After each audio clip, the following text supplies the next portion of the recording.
መድኃኔዓለም የለን ዝሰአኖ አማኑኤል የለን ዝሰአኖ ንሱ ካልከወፅእ ኣኽራን ሜዳ ይኾኑ አማኑኤል። ሰላም ሰላም ናይ ብርሃን ዩቲዩብ ቻናል ተኸታተልቲ ኣሕዋተይ ከመይ ቀኒኹም ድሓን ዲኹም? ኣነ ሰላም እዩ እግዚኣብሔር ይመስገን። ከምቲ ሰላም ዘለኽዎ ሰላም ትኾን ድማ በዓልቲ ምልእ ተስፋ እየ። እሽኒ ሎማዓንቲ ከዓኒ ሰሙናዊ መደብ ሻድሸይቲ ሰንበት ገብርኄር ንዝብል ብቦታትና ዝተፅሓፈ ሒዘልኩም ቀሪበ እኒአኹ ከብለኩም እየ ሓቢርኩም ንተኸታተሉ። ሻድሻይ ሰሙን ገብርኄር። ገብርኄር ማለት ካብ ክልተ ናይ ግዕዝ ቃላት ዝተረኸበ ኮይኑ ገብረ ማለት ገብር ሰራሕተኛ ኮነ ኢሉ ገብረ ሰራሕተኛ ሄር ድማ ተሄረዋ ሕያዋይ ኮነ ካብ ዝብል ወፂኡ ሄር ሕያዋይ ጽቡቕ ማለት እዩ። ገብርኄር ተባሂሉ ተታሒዙ ክንበብ ከሎ ሕያዋይ ሰራሕተኛ ጽቡቕ ሰራሕተኛ ማለት እዩ። ኢየሱስ ክርስቶስ ንመንግስተ ሰማያት ብምክሊት ኣትራፍነትን መሲሉ ዘምሃረሉ አንቀጽ ማቴዎስ ምዕራፍ 24 ዘሎ እዩ። ቃሉ ከምዚ ይብል መገሻ ከም ዝደለየ ሰብ እሞ ንሰራሕተኛታቱ ፀዊዑ ገንዘቡ ዝሃቦም እዩ። ኢየሱስ ክርስቶስ ብምሳሌ ክምህር ከሎ ዘመሓላልፎ መላእኽቲ ብሓፂሩ ከም ዝስዕብ እዩ። 3 ሰራሕተኛታት ነይሮም። ንዓኣቶም በዓል ሃፍቲ ከከም ዓቕሞምን ገንዘብ ሃቦም። ነቲ ሓደ 5 ነቲ ካልኣይ 2 ነቲ ሳልሳይ ድማ 1 ሂብዎም። ወፂኹም ወሪድኩም ነጊድኩምን ኣትሪፍኩምን ትርፊ መልሱለይ ኢሉ ነገሮም።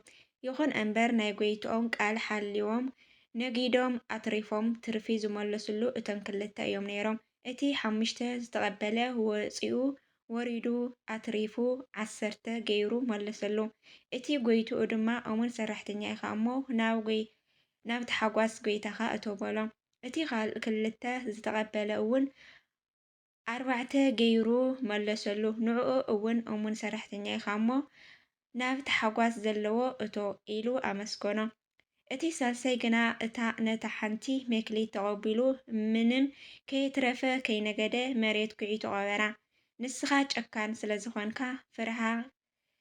ፈሪሐ ቀቢረያ ኢሉ መለሰሉ። እቲ ጎይትኡ ድማ ሰነፍ ክፉእ ሰራሕተኛ ኢሉ ወቂሱ ናብ ጸልማት መንከራ ናብ ዘለዎ ኣእትይዎ ኢሉ ኣዘዘ። እቲ ሰነፍ ሰራሕተኛ ናብ መንከራ ስቃይ ጸልማትን ኣተወ። እዚ ምሳሌ እዩ። መክሊት ዝተባህለ ጸጋ ውህብቶ እዩ። እቲ ጎይታ ነቶም ሰራሕተኛታትን ነንሕድሕዶም ዝተፈላለየ ናይ ገንዘብ መጠን ምሃቡ እግዚአብሔር ንሰባትን ዝተፈላለየ ጸጋ ዝተፈላለየ ውህብቶ ምሃቡ ዘረድእ እዩ። እዚ ሰብ ድማ ኩሉ ዝተዋህቦ ጸጋ ክሰርሕን ከም ዝግባእ መምህር ብመምህርነቱ፣ ካህን ብካህንነቱ፣ ዲያቆን ብዲያቆንነቱ፣ ምእመን ብምእመንነቱ፣ ሽማግለ ብሽማግልነቱ፣ ኣተዓራቂ ብመተዓራቅነቱ ዝተዋህቦ ጸጋ እንተሰሪሑ ኩሉ ማዕረ ምዃኑ እዩ ዘረድእ። ብዝተዋህበካ ጸጋ እንተሰሪሕካ ብዙሕ ይኹን ንእሽተይ ብቅድሚ እግዚአብሔር ዋጋኻ ማዕረ ከም ዝኾነ ዘረድእ እዩ። እቶም 3 ሰራሕተኛታት ዝተፈላለየ ናይ ገንዘብ መጠንን እዮም ዝተዋህቡ። 5 ዝተዋህበ 10 ስለ ዝገበረ እቲ 2 ዝተዋህበ ድማ 4 ስለ ዝገበረ ተመሳሳሊ ጸጋ እዮም ተዋሂቦም። ናብ ተመሳሳሊ ቦታ እዮም ድማ እተው ተባሂሎም። እዚ ማለት ዝተዋህበካ ውህብቶ እንተተጠቒምካ ማዕረ ዋጋ ከም ዝተዋህበ ዘረድእ እዩ። ግን ዝተዋህበካ ጸጋ ከም እቲ ገንዘቡ ዝቐበረ ሰነፍን ሰራሕተኛ ጸጋኻ እንተቐበርካ ከም እትውቀስን ከም እትኹነንን ዘረድእ እዩ። ስለዚ ኩላትና ዝተዋህበና ጸጋ ብዝተዋህበና ሓላፍነት ኣብ ዝኾነ ይኹን ናይ ስራሕ ደረጃ ኣብ ልዑል ይኹን ኣብ ትሑት ኮይንና ሓላፍነትና እንተተዋፂና ዋጋና ማዕረ እዩ።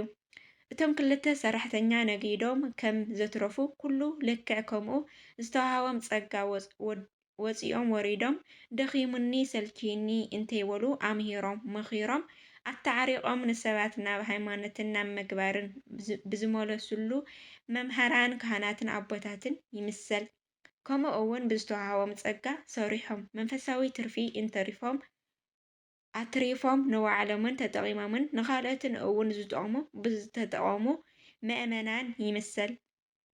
እቲ ሓደ ሰራሕተኛ ነታ ዝተወሃበቶ መክሊትን ምቕባሩ ሰባት ብዝተወሃቦም ጸጋ ከይሰርሑ ከየፍረዩ ንባዕሎም ከይተጠቐሙ ንኻሊእ እውን ከይጠቐሙ ዝሓለፉ ሰባትን ምሳሌ እዩ። እዚ እውን ካህናት፣ መምሃራን፣ መነኮሳትን ወዘተ ብዝተወሃቦም ጸጋ ከየምሃሩ ሓላፍነቶም ከይተዋፅኡ ጸግኦም ሓቢኦምን ቀቢሮም ምሕላፎምን ዘዘክር እዩ።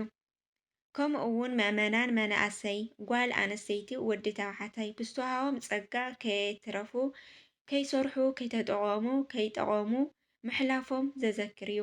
ዝተወቀሰ እቲ መክሊቱ ዝቐበረ ሰራሕተኛ ከም ዝኾነ ኩሉ ንሕና ድማ እንውቀስን እንኽእል ሓላፍነትና ብዘይ ምውፃና እዩ ማለት እዩ። እቲ ሰነፍ ሰራሕተኛ ሓላፍነቱ ስለ ዘይተዋፀ ናብ ደገ ንኽወፅእ ናብ ጸልማት ንኽድርበ ተወሲኑሉ እዩ። ልክዕ ከም ሓላፍነቱ ዘይተዋፀ ሰብ ናብ ገሃነም እሳትን ከም ዝኣቱ ዘረድእ እዩ። እቶም ክልተ ሰራሕተኛታት ናብ ተሓጓስን ጎይታኹም እተው ዝተባህሉ ሓላፍነቶም ስለ ዝተዋፅኡ እዩ። ልክዕ ከምኦም ሓላፍነቱ ዝተዋፀ ናብ መንግስቲ ሰማያት ከም ዝኣቱ ዘረድእ እዩ። ስለዚ ገብርሄል ዘዘክረና ነገር ብዝተወሃበና ናይ ጸጋ መክሊት ኩላትና ክነተርፍን ከም ዝግባአን እዩ።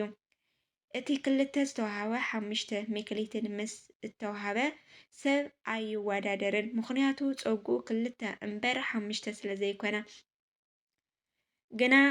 ግን ስለ ዘትረፈ ማዕረ 5 ምስ እተቐበለ ሰራሕተኛ ተመስጊኑ እዩ። እዚ እውን ዋግኡ ሓደ ምዃኑ እዩ ዘረድእ።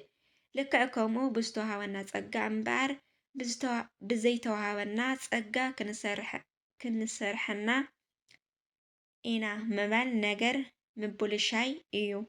ግን ብዙሕ ሰብ ብዘይተወሃቦ ነገር ክሰርሕ ክደክም ይርአ እዩ። ንኣብነት ናይ መምህርነት ጸጋ እንተዘይተወሃበካ መምህር እንተዘይኮንካ ከምህር እየ ክሰብኽ እየ ከመይ ጌርካ ትብል ድፍረት እዩ። ግን በታ ዝተወሃበትካ ጸጋ እንተተጠቒምካላ ማዕረ ዋጋ እዩ ዘለካ። ኣብዚ ክንርድኦ ዘለና ምእመን ብምእመነቱ፣ ጓል ኣንስተይቲ ወዲ ተባዕታይ ብዝተወሃቦም ጸጋ እንተሰሪሖም ሓላፍነቱ ምስ እተዋፀ ካህን፣ መምህርን፣ መነኮስን፣ ጳጳስን፣ ፓትርያርክን ማዕረ ክፍሊት እዩ ዝኽፈሎም። ግን ብዝተወሃበና ጸጋ ነትርፍ ዶ ኣለና? ጎይታ ምስ መፀ ናብ ተሓጓስ ዘለዎ ቦታ ናብ መንግስተ ሰማያት እተው ዘብል ስራሕ ንሰርሕ ዶ ኣለና? ከም እቲ ሰነፍ ሰራሕተኛ መክሊት ዝቐበረ ዲና ወይስ ዝተወሃቦም መክሊት ኣትሪፎም ከም ዝተፀበዩ ከም ክልተ ሰራሕተኛታትን ኢና ዘለና። ንርእስና ንፈትሽ። ዘትረፈ ዝምስገነሉ ናብ ተሓጓስን ዝኣትወሉ፣ ዘይትረፈ ዝውቀሰሉ ናብ ጸልማት ዝኣትወሉ ግዜ ከም ዝመጽእ ተረዲእና ብመንፈሳውነትን ኣትረፍቲ ክንኸውንን እግዚአብሔር ይቀድሰና ይፍቀደልና። አሜን አሜን። ስለ ቃል እግዚአብሔር አምላክ ዝኸበረ ዝተመስገነን ይኹን። ነዚ ነበረት ንጻንሒት ነዚኣ ትመስል ማለት እዩ ኣሕዋተይ። ብዛዕባ ገብርሄል እንታይ ምዃኑ ማለት እዩ ኣሕዋተይ። ናይ ቀጻሊ ሰንበት ድማ ይበለና። ብኻሊእ መደብ ክስካብ ልመፀኩም ሰናይ ቀነ ይኹነልኩም ኣሕዋተይ። የለን ዝሰኣኖ ኣማኑኤል የለን ዝሰኣ